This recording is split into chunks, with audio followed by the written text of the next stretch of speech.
Madame, Messieurs, bonsoir et merci de vous informer sur MTV+, à la une de cette édition, l'actualité en Côte d'Ivoire. La célébration de la 9e journée nationale du cacao et du chocolat au parc des expositions d'Abidjan. C'était du 28 au 30 septembre 2024. L'occasion a été mise à profit pour souligner l'importance du producteur à travers la thématique. Pas de producteur, pas de cacao. On en parle en début de ce journal. Et puis, l'île d'Haïti, dévastée par l'insécurité, fait désormais face à une crise alimentaire grave. La moitié de la population peine à se nourrir et les organisations humanitaires appellent à l'action.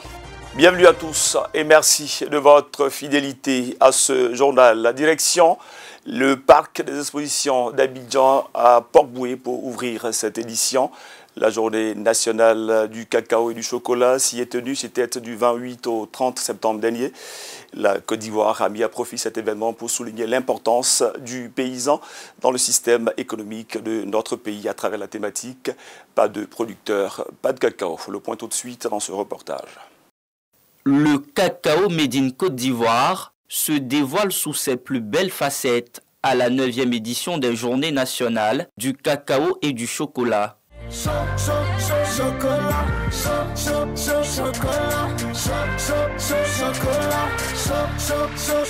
Au parc des expositions d'Abidjan, les visiteurs sont venus en grand nombre pour admirer le savoir-faire des producteurs et transformateurs, des noisettes et des fondus au chocolat rose, noir et au lait, mis en premier plan pour faire saliver les amoureux du cacao. Et bien évidemment qu'ils ne peuvent résister à de tels délices. Le goût est top et je me rends compte que la Côte d'Ivoire évolue en matière de la transformation du cacao. C'est une qualité exceptionnelle qu'on voit ici, c'est une qualité mondiale que tout le monde peut utiliser et puis qui peut rivaliser même les producteurs ailleurs qu'ici. Le chocolat rose est obtenu à partir du travail des fèves non matures qui sont transformées afin d'obtenir cette couleur rose que vous voyez là.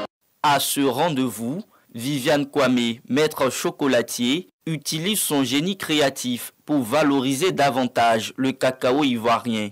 Elle conçoit des objets à partir du chocolat. Presque tous les visiteurs sont sous le charme. Utiliser le chocolat pour en faire des chaussures. J'aurais cette chaussure que je ne l'apporterai jamais parce que c'est une œuvre d'art. Les chocolatiers ivoiriens ont de l'imagination, ils ont de la créativité à revendre. Ils sont très talentueux. On a des machines, donc la tempéreuse qui permet de cristalliser le chocolat. À partir de là, on le met dans des moules spécifiques pour pouvoir sortir des objets saisonniers, donc sacs, chaussures, tout ça. Mais derrière tout ça, c'est beaucoup d'années de formation, beaucoup de pratiques qui permettent en définitive de pouvoir faire toutes ces créations. Dans ce vaste univers, un petit produit tire son épingle du jeu. C'est ce yaourt à base de cacao et de lait, appelé yaourt grotto dans le jargon ivoirien. Le préféré des tout-petits, mais aussi des visiteurs étrangers. C'est la première fois que je mange cette glace, c'est vraiment très bon. On sent vraiment le bon goût du cacao. C'est très bon, c'est une bonne surprise. Je suis contente d'avoir goûté ça. Au-delà du comestible, les transformateurs ivoiriens se servent du cacao pour la fabrication des gels douches et des produits capillaires. De belles découvertes pour ces jeunes demoiselles venues en acheter. On a adoré et vraiment ces initiatives-là sont à encourager. On peut faire beaucoup de choses avec notre cacao, il vient de chez nous. Vraiment, il faut qu'on rentre au laboratoire et puis qu'on puisse sortir ce genre de produits-là. De la simple cabosse de cacao à une diversité de produits. Cette 9e édition des Journées nationales du cacao et du chocolat démontre bien qu'au-delà de la production, la Côte d'Ivoire peut atteindre les plus grands sommets en matière de transformation. Toujours dans l'actualité ivoirienne, parlons à présent de lutte contre la désinformation à travers l'initiative Cyber Citoyen Tout Forum. L'initiative est signée de la société civile. On en sait plus dans ce reportage. Pour cette première édition du Cyber Citoyen Forum Tour, l'association Population Solidaire veut renforcer la cohésion en Côte d'Ivoire en luttant contre la désinformation et les fake news. Hassan Koulibaly Keïta, initiateur de l'événement, souligne l'importance de ces assises. Il est crucial que nous unissons nos efforts pour lutter contre ces dangers. La collaboration entre les autorités, les médias, les organisations de la société civile et les citoyens est essentielle pour promouvoir une information vérifiée et fiable. Ce projet de lutte contre la désinformation en Côte d'Ivoire est financé par le Fonds canadien d'initiative locale avec l'appui du gouvernement ivoirien. Avec ce fonds, nous ciblons des projets portés par les populations et qui offrent de mettre en avant des pratiques et des idées nouvelles. Sachez que le Canada se tient et se tiendra toujours aux côtés de toutes les personnes et institutions qui travaillent à combattre ce fléau qu'est la désinformation. Le ministre de la Transition numérique et de la digitalisation, Khalil Konaté, encourage l'utilisation responsable des réseaux sociaux afin d'éviter des sanctions. Le Code pénal, en son article 173, et la loi 2013-451 relative à la cybercriminalité visant à responsabiliser les acteurs de l'information et à lutter contre la diffusion de fausses informations. Ma mission à moi, en tant que ministre de la Transition numérique et de la digitalisation, c'est de conscientiser les usagers de ce que la divulgation de fausses informations est passible de poursuites judiciaires et même d'emprisonnement. Le Cyber Citoyen Forum Tour sillonnera civil du pays. Puis l'actualité étrangère nous conduit en Haïti. Vous le savez, l'île est dévastée par une insécurité grandissante. Désormais, ce pays devra faire face à la famine. Plus de la moitié de la population peine à se nourrir. Alertées sur la question, les organisations humanitaires appellent à l'action. Au moins 6 000 personnes sont exposées à la famine en Haïti, selon le Programme alimentaire mondial, le PAM, dans son nouveau rapport publié lundi. La moitié de la population de ce pays subit une crise imposée par la violence des gangs qui étouffe la vie de la capitale Port-au-Prince et au-delà. Ils sont ici dans des conditions de vie très difficiles et l'endroit est très exigu. Ils ont perdu leur capacité de gagner de l'argent. Nous voyons donc de très nombreuses personnes qui vivent dans des sites pour personnes déplacées dans la capitale et qui sont dans une situation considérée comme la plus grave en termes d'insécurité alimentaire. C'est le niveau 5, le niveau catastrophique d'insécurité alimentaire. Le coût du panier alimentaire a augmenté de plus de 11% au cours de l'année écoulée. L'inflation a atteint 30% en juillet. Les quelques abris de la ville sont surpeuplés de familles qui ont dû fuir leur domicile.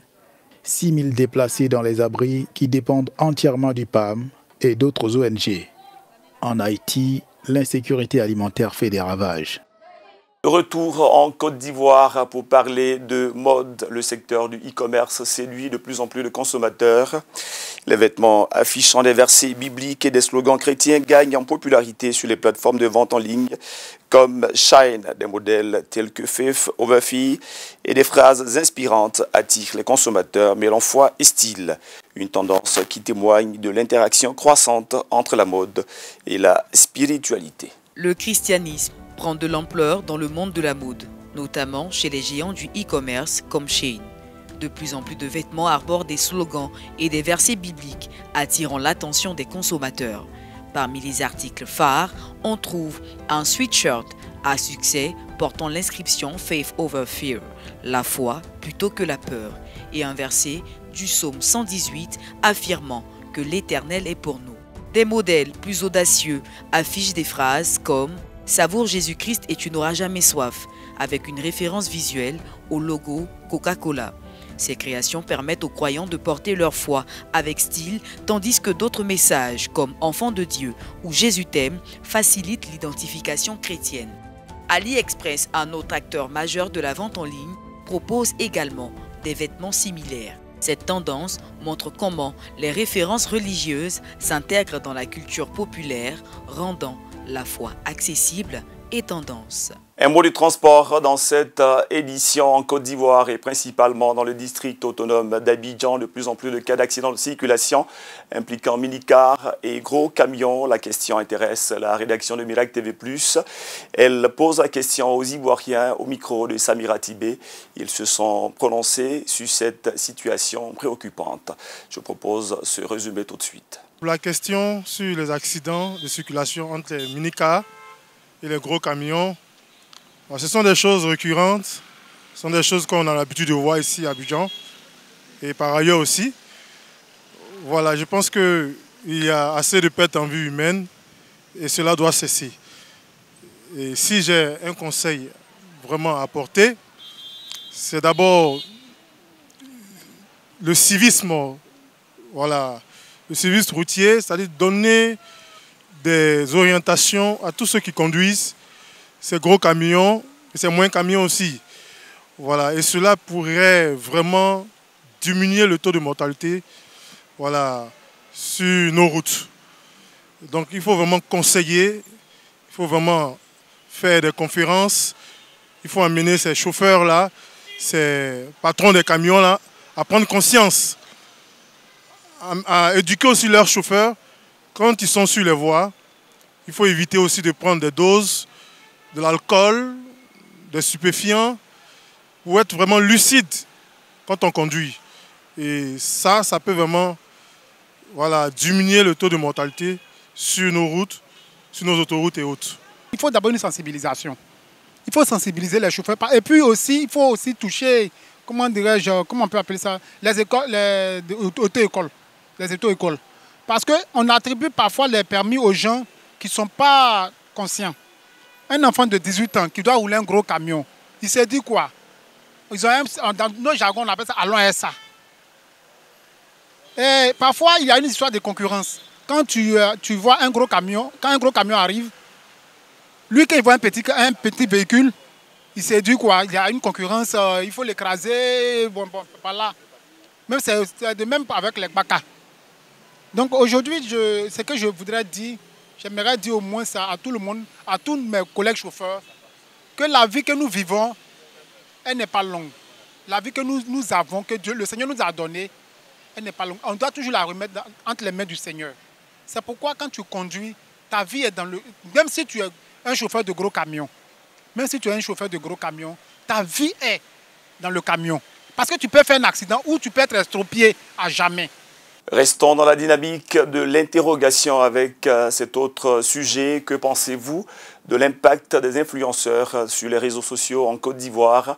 La question intéresse évidemment les Ivoiriens. Samira Tibé a posé la question dans les rues d'Abidjan. Voici le point et la réaction des Ivoiriens. Concernant les influenceurs en Côte d'Ivoire, moi je trouve qu'il y a plus d'inconvénients plutôt que d'avantages parce que ça influence nos soeurs, nos petits frères qui sont encore petits à rentrer dans certaines choses, comme les garçons qui deviennent des femmes, qui sont rentrés dans l'affaire de Oubi et tout.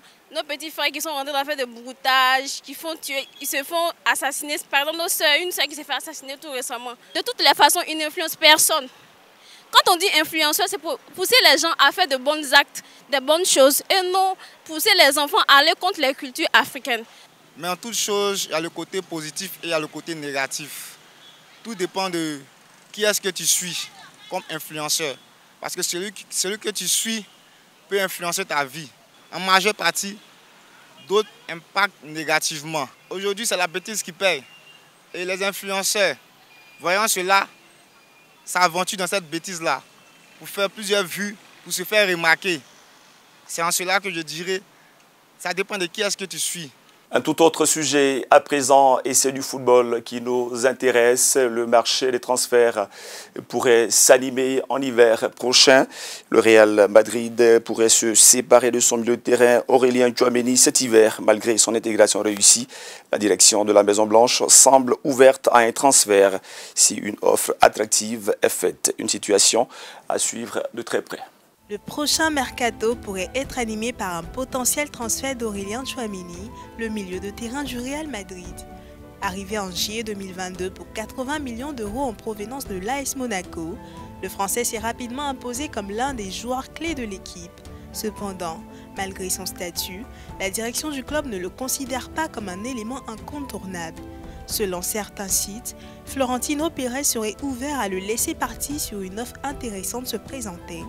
Dans ce contexte, Liverpool serait en embuscade. Le club anglais suit Tchouaméni de près et le considère comme un renfort idéal pour son milieu de terrain. De plus, il pourrait également jouer en défense centrale, un poste qu'il a déjà occupé à Madrid. Les Reds pourraient formuler une offre de 80 millions d'euros, correspondant au montant investi par le Real pour son transfert. Toutefois, Tchouaméni est sous contrat jusqu'en juin 2028, ce qui implique les négociations. Et voilà, ce sera tout pour cette édition. Ça a été un plaisir d'être en votre compagnie. Excellent suite de programme sur Miracle TV+. On se retrouve demain, même heure, même canal, pour de nouvelles informations. D'ici là, prenez bien soin de vous.